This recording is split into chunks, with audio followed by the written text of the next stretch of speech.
Well, here we are. I'm Tom Osman, and this is Whatever Comes Next. It's the podcast where I explore the world of underground and independent music making. And on today's episode, I am talking with Kenny Cook, frontman, guitarist, vocalist, and songwriter for Canadian prog metal band Ancients, who are just about to release their third full length album, Beyond the Reach of the Sun, on Season of Mist. And this is one of these episodes where the story behind the music involves more trials and tribulations than musicians would usually expect to have to go through. Maybe we can put this in the category alongside the Matt Kronk episode, which I recommend you check out if you haven't checked out already. Yeah, there's quite a story behind this album. So the band's first album, Heart of Oak, came out in 2013, and they followed it up in 2016 with Voice of the Void. Um, but in around that time, a lot of things started happening for Kenny, some of them seriously tumultuous. So his son was born in 2015.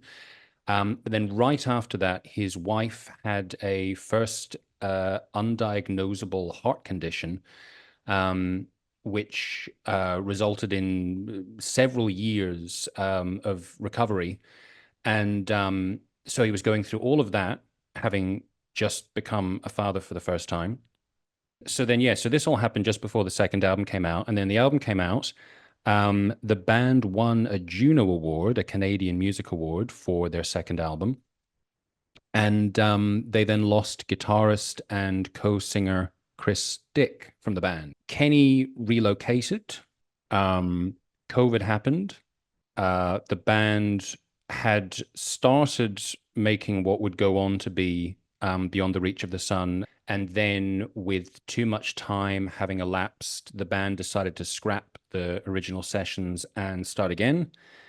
Oh, yes. And then, just before they went in to start recording the album, they lost their bass player. So they've been through a lot, but they're coming back with a great new record. And we get into talking about that as well as alongside the origins of the band.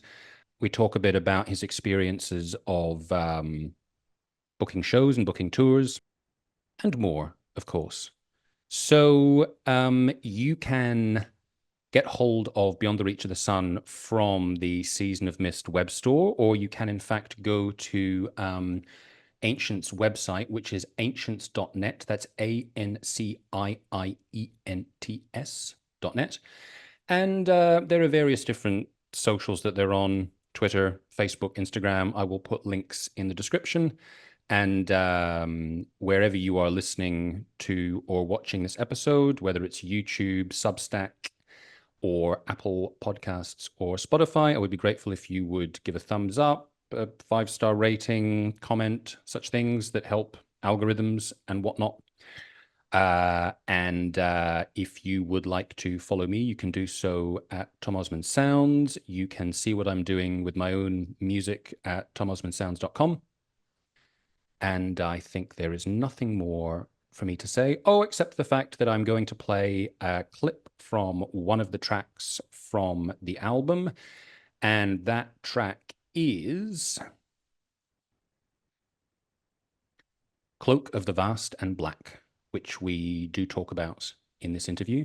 And I will play the full track at the end. So without further ado, take it away, Kenny Cook of Ancients.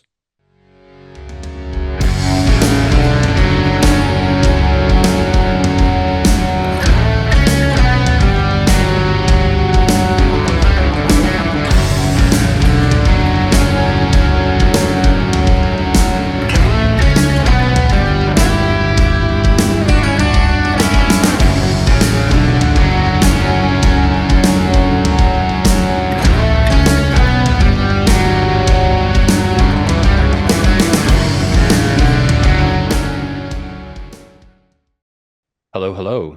Oh, hey, how you doing? I'm good. Kenny, Tom, nice to meet you. Nice to meet you, Tom.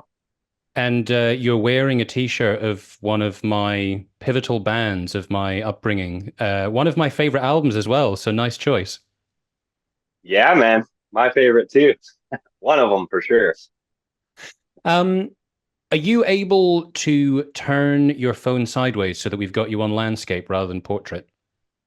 I think so. Nice. Does that work? Perfect. So, where are you joining me from? I'm guessing some part of your house. Yeah, I'm actually in my little kind of detached, I guess, cabin you'd call it, my music sanctuary. Yeah. How much time do you spend in your music sanctuary? It varies as much as I possibly can. Whenever the wife and kid are sleeping, I tend to slip out here and whittle away for hours. Yeah. How old is your kid these days? If I get it right, it should be about 6 or 7 years old. Is that right? He's 9. He's 9. Right. Oh yeah, born 2015. He was born. So I don't have any kids myself, but I imagine, well, we will get into various history. I know there's like a whole lot of things leading up to the current album, but just in general, from Yeah. like a sort of general fatherhood point of view, are you past the nights of being woken up at 2 o'clock in the morning? Have things settled down, or not yet? Oh yeah, we're way past that. Yeah. Okay, that's good. Yeah. Yeah. Yeah. Things are smooth sailing. That's good. So, we're obviously here in part to talk about your forthcoming album, Beyond the Reach of the Sun, your third album as Ancients on Season of Mist, Yeah. which I've been enjoying listening to a lot. It's powerful, it's impactful, it's very melodic as well, and very kind of earwormy melodies in there as well. Like I think just before we just before we connected, I was listening to the album, and the you've got this guitar shift near the end of Cloak of the Vast and Black, which is totally stuck in my Hmm. head. So there's many points like that on the album where it's like, ooh, suddenly it goes in this direction, and that, like, that little part of my brain goes, oh, that's interesting, I didn't expect it to go there. So yeah, I've been enjoying it a lot. So for you, as we touched on, it's been a long journey to get to this point. There are all these different things that have Yes. happened over the past years. I don't know when you kind of like mark as being the moment where you first went, all right, we're going to start making the new album, but I guess it's been, I don't know, like 5 6 years now that it's done, and you can actually sit back and go, oh, the album's finished. What's your overriding feeling? Well, I'm certainly excited to finally have something coming out again. Like you say, it's kind of been a long, lengthy process. But yeah, we're just kind of happy to break the seal on sort of the new lineup, and excited to kind of be back with a record after so long. There's been a lot of stuff, obviously, that's went on in between. But yeah, I was probably near the end of 2022 when we started kind of buckling down for the new record. I was kind of living close to Vancouver, BC, um, for most of my life, and my family, we actually moved kind of 4 hours out of the city, and we're kind of living in the country now, lakeside. And yeah, so once we kind of moved up here, I was, able to sort of build a music space that was detached from the household, and things were just going really well, and it felt like a good time to dip back into things. And everybody in the band was kind of chomping at the bit to start kind of putting our ideas together. So once we kind of moved up here, it that's when it started unfolding. So it was a weird kind of, or I wouldn't say weird, but different experience, because like in the past we would rehearse probably 2 to 3 times a week, and driving an hour to rehearsal. Um, and this record was actually written mostly remotely, so Mm. we are kind of sort of all over the place. And with the technology that's out today, it was kind of nice to approach it from a different way. And I think it kind of made it easier in the end, just because it's we're all kind of grown adults now with responsibilities. So putting aside that 3 hours 3 times a week gets a lot tougher at this age. So with this remote kind of thing, like we would just start projects, and while we could work on it at any given time of the day, like when we had the time, right? So Mm. it everyone's kind of responsibilities didn't really matter so much, just as long as we were, working on it when we could find the time. So you'd see that someone was like up at 4 a.m. and they sent you an email of the thing that they just saved, right? So it's kind of that sort of thing. And I think it kind of made it a lot easier to develop at least the foundations. Like we would build the songs and share them until they're at like a certain point where we, when we get together in the rehearsal space, we had a vast chunk of stuff that we could then start like, you know, um, make them, easier to play kind of in a live setting, or work out all the kinks that sometimes are apparent, like when you're recording something and then when you're playing it live, sometimes it's just doesn't work, right? So obviously I'm not discrediting the fact that like being in the same room with the other guys isn't a huge thing as well, but the remote thing is definitely helped us at least, you know have a targeted vast amount of work that we could focus on Mm. when I did make the trip down to kind of rehearse, right? So it was definitely a learning experience, but it was, I think, all in all, a healthy one. And have you had the opportunity to play some of these songs together on stage? Yes, we just started kind of doing shows again regularly within like the last year. So we obviously, with all the video and whatnot going on these days, we haven't been playing all of the songs live, but there's three or four of them we've kind of played scattered throughout. Um, and yeah, they feel really good, and people seem to be responding well. So we're excited to kind of unveil them all soon, in a few weeks. And are there any tracks in particular where you're like, "Ooh, that's challenging," or "That's going to be challenging to pull off on stage"? There's a couple parts for sure, but it's just a matter of, like putting the time into making them feel effortless, right?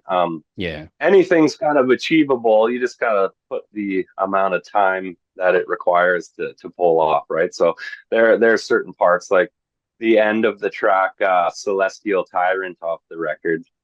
It kind of just goes absolutely insane. um, so that one, as I was kind of, because we're kind of preparing now to do the whole record live. So that was kind of one of the parts that took quite a bit of revisiting, and it's feeling comfortable now. But at the time, like, what the hell were we thinking? But Well, that was one of the things that I kind of had in mind when I was talking about shifts in the album that I really appreciated. Like, it feels like you've got some kind of time signature shifts that are going on about 4 minutes into that track, which sort of take it in a different direction. yeah, it kind of was just like a smorgasbord of ideas. That was kind of one of the later tracks that we had put together. Like the first kind of pieces of that song, it's kind of one of the ideas that I've actually had for a little while. And it was sort of just on the back burner. And then we started, adding to it. And then, yeah, it just kind of took this sort of crazy turn. Like the lyrics are kind of about this celestial tyrant, like taking over this society in that particular song. So uh, we wanted it to kind of turn into some sort of chaos. And it certainly feels like chaos when we're playing it. Um, I remember like when we were tracking it in the studio, like our engineer Jesse, we were kind of just doing the bed tracks live in the room, and once that part was over, you could just kind of hear him laughing through the through the glass. What the hell was that, right? So yeah, it's I think we sort of achieved what we were looking for in that part. Like it just kind of keeps getting more and more wild. You're drifting through this wormhole of hell. A wormhole of hell. That's a good description. So Yeah. I want to take you back a bit, I guess maybe about 12 years to the origin of the band. So I understand that you've had a variety of different musical projects.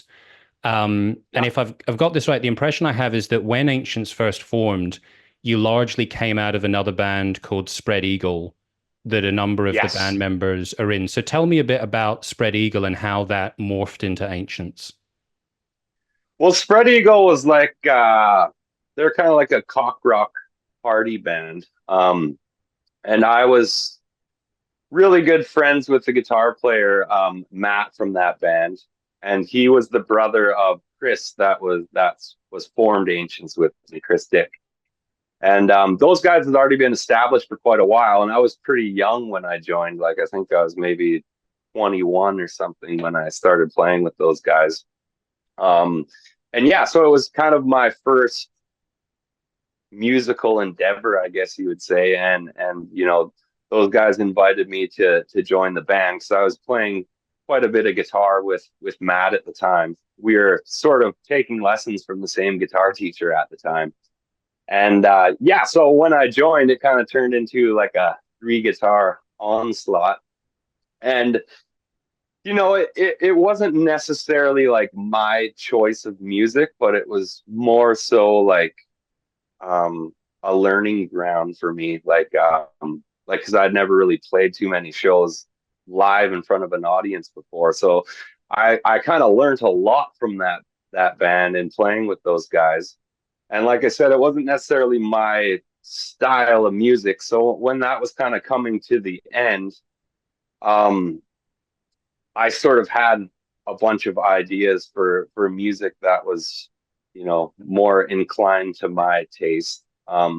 So when the band ended, a few of us just kind of carried on rehearsing, but starting with this new sound, right? So a couple of the guys were in. I wouldn't say they're in Ancients because we didn't really have the name yet, but we started kind of going through the songs, and they some of them just slowly started falling out because it wasn't necessarily their cup of tea, right? So that's basically kind of how it originated, was just the sort of surviving three three kind of dudes from Spread Eagle, which was Chris Dick and Boone, Aaron Gustafson, who was playing bass, and myself. And originally we had the drummer, or the last drummer, I guess, from Spread Eagle. I think there's like four different drummers in Spread Eagle, but he was playing drums with us, and he just, it wasn't really his cup of tea as well. He wasn't like a crazy metal kind of guy, for the style that we were doing, anyways. So then we kind of just had some auditions for a new drummer. Like we had demoed a few of the songs, and then yeah, we found our current drummer, Mike Hannay, who was, I think he was like 18 at the time. So he's just a young feller. He couldn't even get into the bars yet when he joined. And then yeah, so once we kind of found him, that was sort of where things started to develop. And then I think around 2011, 2010, 2011, we recorded our first EP. It was just like two tracks, Humanist and Built to Die. And yeah, just from there, we started taking it sort of a little bit more seriously, and trying to develop. And we were getting a pretty decent reaction from the local scene around town.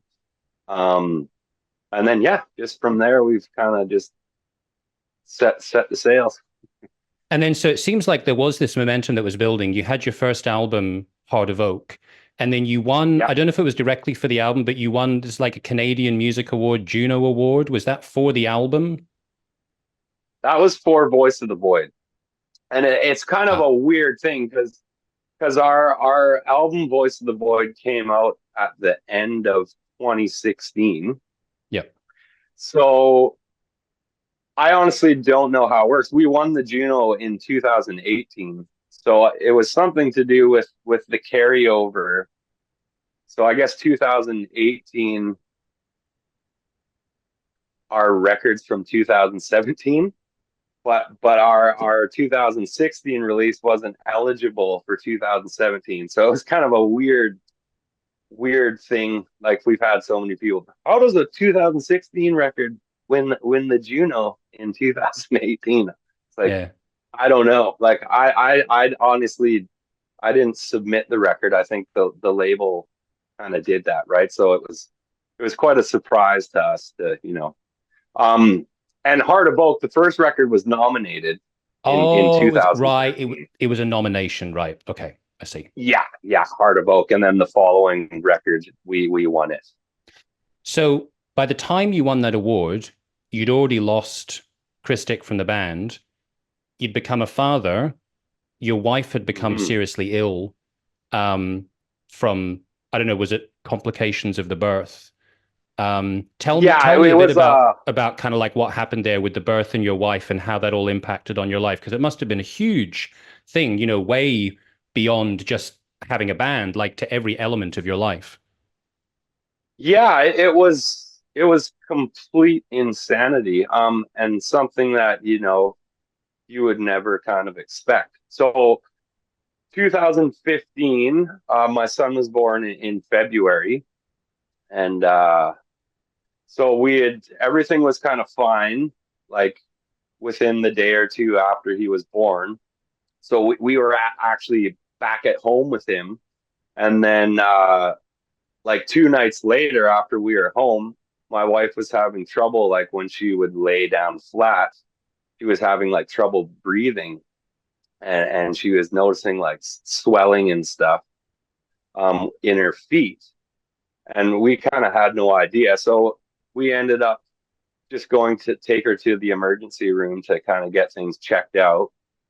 And kind of from there, it was like this crazy whirlwind. It was like we went in, and then at first they couldn't really figure out what was going on with her. Like at the hospital we were at in kind of our smaller town, they were like thinking it was pneumonia or something. But anyways, like from there, so they put her in an ambulance and kind of rushed her to a different hospital, and then they kind of determined that it was like heart failure to some degree. So it was this crazy like 48 hours of like no sleep, and like it was like almost like a living nightmare, right? Because you have doctors and stuff like telling you they're not sure if she's gonna survive, and it was just this like completely out of nowhere thing that occurred, right? And it was completely wild. So All while you've got a newborn so child at the same time. exactly, right? So then from the hospital we got ambulance to, they from there, like 24 hours later, then put us in an ambulance and kind of rushed us to Vancouver, which is like the main big city in BC, to like a hospital that specializes in heart treatment. So we went there, and she spent probably close to a month in intensive care. Um, and yeah, I was kind of, beside her the whole time, just sleeping in a chair. And we had no real kind of answers of whether she was going to pull through or not. Um, as well as having a newborn son, which family would kind of drive him out to us once a day to kind of see him, right? So it was a wild few months, like intense few months. And then she was released, but on strict kind of dietary restrictions, like um, zero to no kind of sodium and all sorts of prescriptions that she had to take to kind of maintain. So yeah, like basically all of that kind of stuff happened early 2015, and we had already kind of like we had studio time booked like right after that pretty much to kind of record Voice of the Void, and obviously that kind of was put completely on hiatus, so we had to kind of cancel the studio time. Um so yeah, by the end of 2015, things were somewhat a little more regular. Like obviously our lives were altered in a massive way. But she was well enough that, she could take care of our son, and I could feel comfortable, like, leaving the house. So we ended up recording kind of Voice of the Void at the end of 2015, because I knew, like, it had already been sort of 3 years since Heart of Oak. So I wanted to kind of get those songs out, but it kind of hindered us in some way because I wasn't, I still wasn't like in a place that I could be leaving for half a year on tour, or doing all the things that, a band should be doing to promote a record, right? Mm.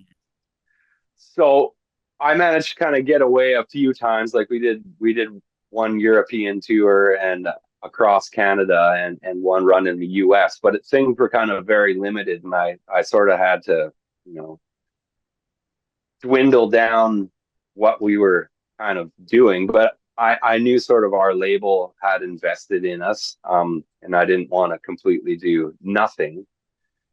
So we did as much kind of things as we could with the record, given the circumstances. So once kind of Voice of the Void was out, like, things were relatively pretty slow in our camp. Just, I really just wanted to kind of focus on making sure that she got through all of this stuff, right? And so yeah, like, I can happily say now, like, it took years of checkups and different kind of prescriptions to kind of get her leveled out, but she's pretty close back to being sort of back to normal, like her heart function to what it was before all of this happened, right? And it was just like a really rare thing that kind of happens postpartum Mm. to females sometimes after birth, right? So yeah, completely unexpected, and a whirlwind of craziness, Yeah, I mean, that's right? kind of So terrifying. Like you say, like that's basically like 9 years that you've gone through this process, and you say that like she's almost back to normal now. yeah, well, she's like within the last couple of years, like, she's went for checkups, and her, what they call ejection fraction, it's something to do with how your heart pumps. Um, it's pretty much at what a regular person is now. Um, not to say that she doesn't still have to take a lot of kind of medications to kind of keep her normal, right? Mm. But relatively speaking to where she was, like, I think a normal percentage is around 58% or something, and I think hers was down to like 10% at the time. Like, it was wild. I honestly still don't fully understand all the terms behind it, but now her percentage is pretty much normal where it should be, with medication still, but she's functioning normally, and she's, back to work now, and an Mm. amazing mother, right? So yeah, so it was kind of like a 5 year period that it was still kind of intense, right? So to around 2020, we were sort of, amped up to get things kind of going again, and then we all know kind of what hit in 2020, right? Yeah. So that was sort of the next obstacle, so to speak, that kind of kept us away. So yeah, a whirlwind of crap sort of went on between uh, Voice of the Void and Beyond the Reach of the Sun. Yeah, and I understand if I got this right that as well as Christic leaving the band in 2017, you went through a process where you were coming up with material, and then because of the forced break of the pandemic, you ultimately decided, okay, like this is no longer relevant to where we are anymore. We're going to start again. So then you basically re began the process, and then just before you went in to record the album, your bass player left. So you probably felt like when we go in to record, like the recording studio is going to burn down, or there's going to be an earthquake or something like that. Like the universe is never going to let us finish this album. Yeah, like as far as like our bass player leaving, like I told you, we were working on things remotely. So our drummer Mike and our other guitarist Brock, like we had all downloaded like Logic Pro, and we were sharing things through Dropbox. And our bassist at the time, Boone, he literally just had twins right before then, and his business that he started like exploding, right? So his time was limited, and we kind of sensed it. So as far as like all the demos and stuff were concerned, like he wasn't really on board with the other three of us, like through the writing. So it was Mm. either myself or Brock, like whatever parts we had written, we would just kind of play the bass on it as a placeholder, in hopes that he would, eventually be able to kind of find the time. And then, yeah, it was like roughly a month and a half before we were going into the studio. I, had a chat with him, and I was just like, yeah, like you kind of need to get on the same page as us with the demos and being able to kind of, contribute. And then I think like he finally started to get into it and just realized that it was like his life was, he had too much going on at the time, right? So that was basically the bottom line. So when it was about a month beforehand, we kind of just decided to part ways. Like we had the material pretty much already done, and obviously we wanted someone there to kind of rehearse for that month before we were going to record. Um, so yeah, we just kind of mutually decided that we should part ways because it was, we tried as much as we could because I've been playing music with him for almost 2 decades, right? Mm. Like since Spread Eagle. And he's like a great friend of mine and the rest of the guys in the band. So we tried our best to kind of just keep plowing through and give him a chance to, let things simmer down, but it just in the end didn't end up working out, right? So Yeah. Like you say, when um people get to this part of their lives, it's like there's a lot of different commitments that are going on. It's hard to carve out the time to have a band. totally. Yeah, it is. And like I say, it's especially like with twins, like I can only imagine, like I went through my own situation, but I could imagine, double the work of newborn babies and stuff, right? And the chaos that kind of brings. Um, obviously utter happiness, but there's a lot of sleepless nights that are involved with just a single child, not to mention two of them, right? And like This I is what said I've before, heard. too, yeah, his business started taking off, right? So he had responsibility as a new business owner to kind of like he wasn't at the level yet that he could hire people to do the work for him. Yeah. So he had to build it, and I fully understand that, right? And I was, you know, trying to like say give him kind of an out or be like, do you have time for this still? Like, Yeah. we really want you on board, but we need someone that is on board, right? So Yeah.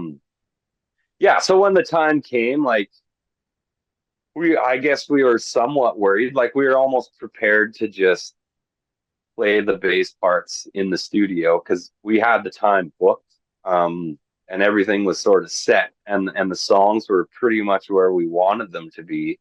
um but we did want to find somebody. So for some of the tracks for the first time on this record, we added some keys and synths. And our friend Justin Hagberg, he also plays in 3 Inches of Blood. He he's a super good kind of musician all around. And so I had some demos made from some of the tracks that I had sent him, and we were kind of in conversation about losing our bass player, and I sort of mentioned to him like, yeah, if you know anyone that's around, that's a good person and good musician that would be interested in kind of coming to play with us.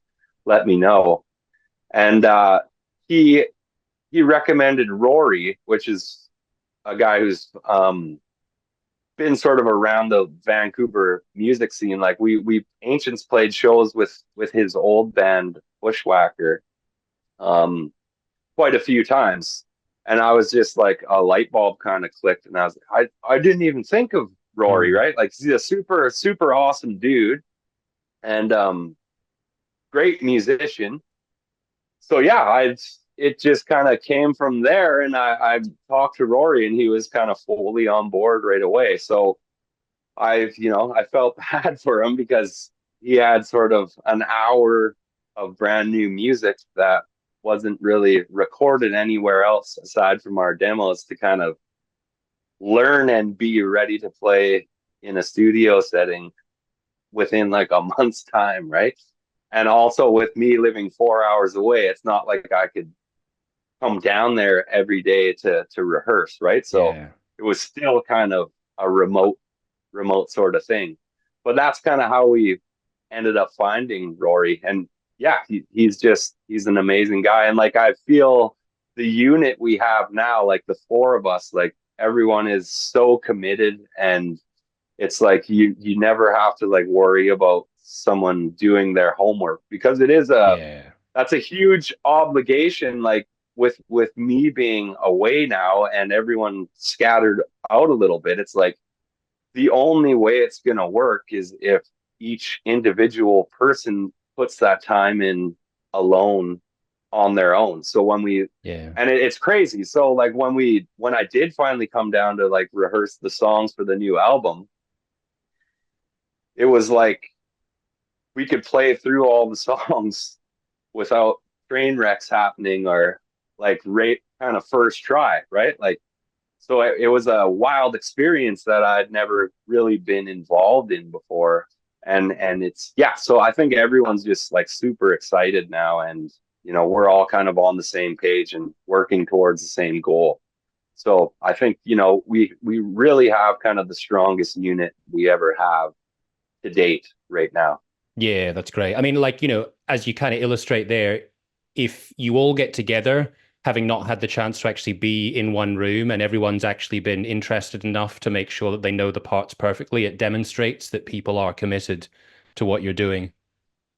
Totally. Yeah, it makes such a difference, right? And I've been in the situations before where like you show up to practice expecting that, and it's like you're kind of teaching people the songs on the Yeah. spot, right? So it really kind of affects your overall kind of progression, right? Yeah. Because if three guys have it down, but then you have to spend the hours in person there, like teaching the one other guy, it's not really cohesively working, right? It Yeah. kind of takes all the time away of where you could kind of make those songs better as a collective unit, as opposed to just teaching what's already laid down, Yeah, right? So, definitely. yeah. So you've been making music in Ancients and in other bands for quite a long time. And I'm one of the things in this podcast that I'm really interested in exploring is kind of the the practicalities for, you know, independent or DIY artists and how you navigate various different elements of the music world. And one of the things in particular is shows and tours. And I'm wondering, in your experience, like how hands-on have you been when it's come to booking tours or even just booking shows in general versus having other people that you bring in to support with that? Yeah, well, we've done it kind of both ways. Like it's obviously we've been on such a hiatus right now. Like it's almost like starting the band over again, right? So from Heart of Oak through Voice of the Void, we are working with a friend of ours, Dan Rosenblum. He was kind of our booking agent at the time, and he was handling kind of all of that stuff. Um, but then like after Voice of the Void was released, like I booked us sort of a full Canadian tour, and it was not fun. It was a lot of work, right? That you don't necessarily get any recognition for, right? Like it is just contacting all the promoters and getting the contracts. And it was like sort of another full-time job on top of my actual job, on top of my job as a musician or being in a band, right? So, And did you um, already have an understanding of how to do that, of like that world of the like who you had to get in touch with and how you got in touch with them? to some degree, right? Because, like I say, we had Dan booking stuff with us before. So, you always kind of try and keep contacts with people that you've played shows for beforehand or promoters in different Mm. cities. And it's a lot of it is like community based, right? So like throughout the music scene or friends that you've made along the way in other bands, like you kind of have to rely on that a lot in that situation, especially when you're like up and coming, right? And you don't necessarily have a Rolodex of contacts, especially like outside your city, right? So it was sort of a mixture of contacts of people that we had played with previously, or promoters that we've played for previously. And if there's certain cities that we need to fill in along the way that we'd never played before, then it's kind of like reaching out to either booking agents you've worked with in the past or other promoters that kind of have a line on who runs things in what town or other bands that have kind of played there, right? So it's Mm. just a mixture of, you know, trying to be a good person and making sure you're on good terms with as many people as possible so you can kind of call those favors in or get some recommendations. And so you mentioned before about touring in Europe. So um, what was that like making that jump to go and play so far away? And were you booking the shows at that point, or you had an agent for that?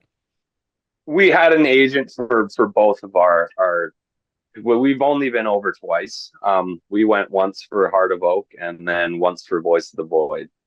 So we had an agency both times that we went over there. I'm not necessarily sure I'd be comfortable with handling that kind of distance, right? Because you never, I'm sure like lots of bands do it, but you, it's kind of like a different world, and you're so Mm. far away from home. Like you kind of, I feel anyway, more comfortable like using an agency that knows the promoters and knows you know the shows will be half decent as far as the venues you're playing. And as far as like accommodations and stuff are concerned. Because yeah, like sleeping in the van here, although maybe not the favorite thing to do, you feel comfortable. But say like sleeping on the side of the road in a van in Poland or somewhere over there, right? You just kind of feel unsure of your surroundings, right? So, Yeah. yeah, as far as Europe is concerned, like I think we're always going to try and have some degree of an agency handle those dates. And what are your thoughts for touring with the current album or the forthcoming album? Do you have a sort of clear plan of where you're going to be playing? Well, we've got a few things kind of worked out, like sort of regionally around where we are right now. We're kind of in the midst of doing our visas for the US at this point in time. We've got nothing like set in stone that I can announce, but we certainly will try and hit the States and Canada at least once or twice on this cycle, and we definitely will be coming back to Europe at some point. Probably it'll most likely be happening in 2025 for the most part, at least for the Europe side of things. Yeah. Cool. Are you thinking that you might play some festivals? We'd like to, yeah. It's like I say, it's kind of like I told you, we're starting kind of over again. So Mm, I'm sort of in the midst of dialing all of this stuff in and rebuilding our team, so to speak, right? Because it's very important to have surround yourself with individuals that you know care about what you're doing, and everybody cares about the overall goal of what we're trying to achieve, right? So um putting the pieces like a booking agent or say a manager or just things like that, it's important to kind of choose wisely in those circumstances, right? Because you could be all stoked that you're on the biggest agency in the world, but relative to like their roster or the importance of your band compared to them, like you want to make sure that regardless of the notoriety, that they will put as much time into you as you would kind of like them to, right? Or yeah. or at least be pitching you for things. So Yep. the biggest the biggest agency is not always the best option.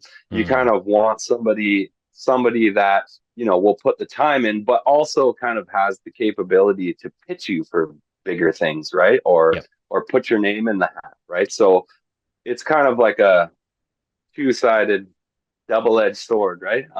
You Yeah. you know you want a big person working with you, but you also want someone that you're not just low on their radar, that they don't really give two craps about, right? So Yeah. No, that totally makes sense. yeah. So, kind of drawing things to a close, Kenny, I've got a fairly philosophical question that I like to ask people on this podcast, which for some people might seem like a really obvious question, but for others, perhaps not. So the question is, why do you make music? Well, I think it started like very young with me. Like growing up as a kid, like my father always had a massive stereo and a huge record collection and CD collection when they came out. And music was always kind of playing loudly around our household, and I'd always kind of taken a huge liking to it, right? Like my dad tells me a story. It's kind of the funniest thing him and his friends used to laugh at. Like I don't even think I was like 2 years old yet. He said I was in diapers and I'd be able to like go pick a record and put like a vinyl on and put the needle on. So he said, Good so I've skill. I've always kind of, yeah, always. I might not do it so well these days, but yeah. So I'd always really like enjoyed music as far back as I could remember. And then I think like around the age of 12, I bought a at like a flea market. I got like my first sort of CD player for my room, and I had bought like a Nirvana Unplugged in New York, I think it was, and I didn't really know who they were at the time. Um, and yeah, so I kind of fell in love with that CD, and then started fishing like through my dad's collection, and then found Nevermind that he had it in there, and it kind of blew my mind. So I then asked for a guitar. Well, actually, how it started, like we had this crappy old acoustic that was my younger brother's, and it had like two strings on it, and so I started playing that, and I play left-handed. Like I'm a right-handed person, but I play guitar left-handed. So it was a right-handed guitar, so I started learning on that upside down, sort of with two strings on it, just trying to learn Like sort of Jimi the bass Hendrix. line. Yeah, so it was, but I really enjoyed enjoyed it and spent a lot of time like trying to even just learn the most basic parts of like those Nirvana songs and stuff like that.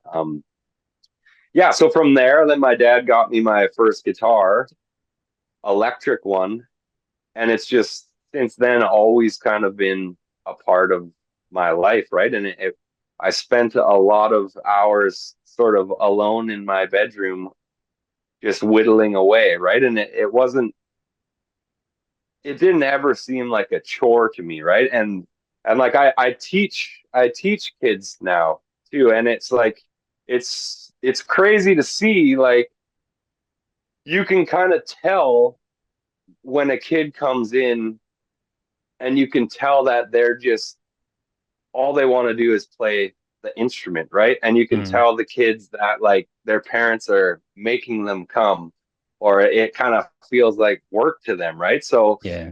I was kind of one of those kids that like nobody ever had to tell me to like go practice. It was just kind of what I wanted to do, right? Mm, So throughout the years, it was just, learning more and more things. It's, that's just where it kind of all stemmed from. And then essentially, like, Ancients was really the first band that I actually kind of started writing songs for, right? Like I had always played and had kind of ideas, but I knew I always wanted to do it. I just never really kind of had the outlet. So as we spoke on earlier, like joining Spread Eagle, it kind of taught me a lot about, playing with other musicians and how to, not be a rookie on stage and unplug yourself or forget your battery for your tuner or, so um yeah, it's just, the reason, I guess, why I do music is just because I love to do it, right? And it's been kind of a part of my life for so long that I can't really imagine a life without it. That's you Long, you long story long.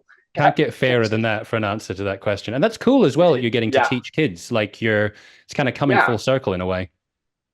totally. Yeah, and like I, for about 5 years, I was doing it full time, like 6 days a week.